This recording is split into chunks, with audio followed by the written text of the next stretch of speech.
So in Victoria, as part of the Inner South Community Health Service, we run a number of programs around for the sex working community, and that extends to illegal street-based sex workers through to brothel workers. Brothels in Victoria are legal, and we provide an outreach health promotion service to all of those brothels, and we in fact provide what we call a smiley face program, which sounds a bit kitsch, but it means that brothel owners who allow RED, our Resourcing Health and Education program, so RED, into their brothels, we give them a smiley face, which they proudly display on their doors, and it means that encourages other brothel owners to make sure we have access to their working men and women, so that we can meet with them and really talk about safe sex practices,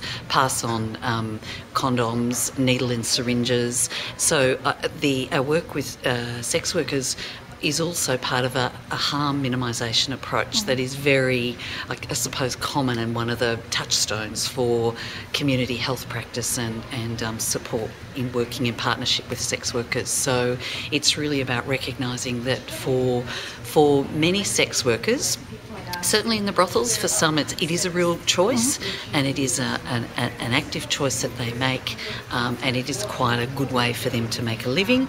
They really look after their sexual and physical health care, and so it's a good choice for them. Of course, there are many, particularly street-based sex workers, for whom sex working is absolutely not a choice.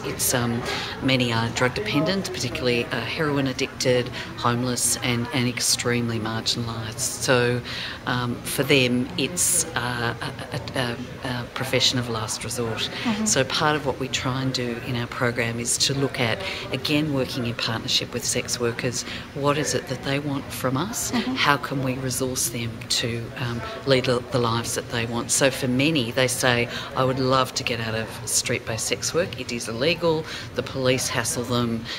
The mugs, as we call them, the service users, are often extremely disparaging and not respectful to them, and they're often derided by the broader community. So they want that to change. So we lobbied government, and we got a program called Pathways to Exit. So that's for sex workers who want to leave, and that's again about starting with the things that they want. So it's about getting alternative qualifications. It's about getting some childcare that's ongoing and reliable. It's about improving their housing and making sure that's safe, so that they're able to then concentrate on things like training and employment that will enable them to have legitimate and secure pathways out of sex work. Okay. Now this program, how I presume there were challenges when you were trying to implement this in the community. Yes. You mentioned a campaign you ran around NIMBY. Yes. So could you speak a little bit to the NIMBY campaign? One of the dilemmas of the area in which we work is that the sex working community have been there for about 150 years. They predated most of the people who have subsequently moved in. It's quite a trendy area. It's by the sea, and so it has been gentrified over time significantly now, so that you've got housing prices. The minimum house is about $1.5 million through to about $5 million, which is not uncommon. And so many of the people who move into the area, and one of the attractions is its colour and its vibrancy, they then decide that really sex workers shouldn't be sex working right outside their front door, even though they knew that was happening before they moved in, and they therefore want to try and move the sex working community on. And so we've looked at a multitude of strategies to try and work in partnership with local community members to enable them to really understand the sex working community, and to try and to develop some shared solutions about how everyone can coexist. And so those solutions have been everything from fairly public campaigns about shared spaces, shared solutions, where it's largely been a media campaign to raise the awareness of the fact that sex workers have basic human rights. They have a right to live and work in their communities as well without being harassed.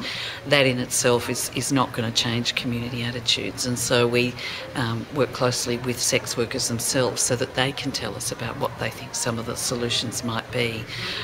We're hoping that legislative changes will in fact be part of the real solution, so the creation of safe sex houses and tolerance zones in which sex workers within the local area could keep working legitimately, not being picked up by the police, and therefore, but those areas then being quarantined away directly from some of the residential areas. So they'll still be very local. And then the creation of safe sex houses, so whether they're apartment blocks or a hotel complex where street-based sex workers can use a room for an hour, where there is security, where they can be safe, where they're not going to be bashed by the men who use their services primarily. And so that is what we believe will be some of the longer term solutions to having the community coexist together. But it's a long way from being realised. Our governments are very risk averse. They know there are no real votes in this or real political wins, so we're a long way from there. Okay, all right, thank you very much. Thanks, Kim.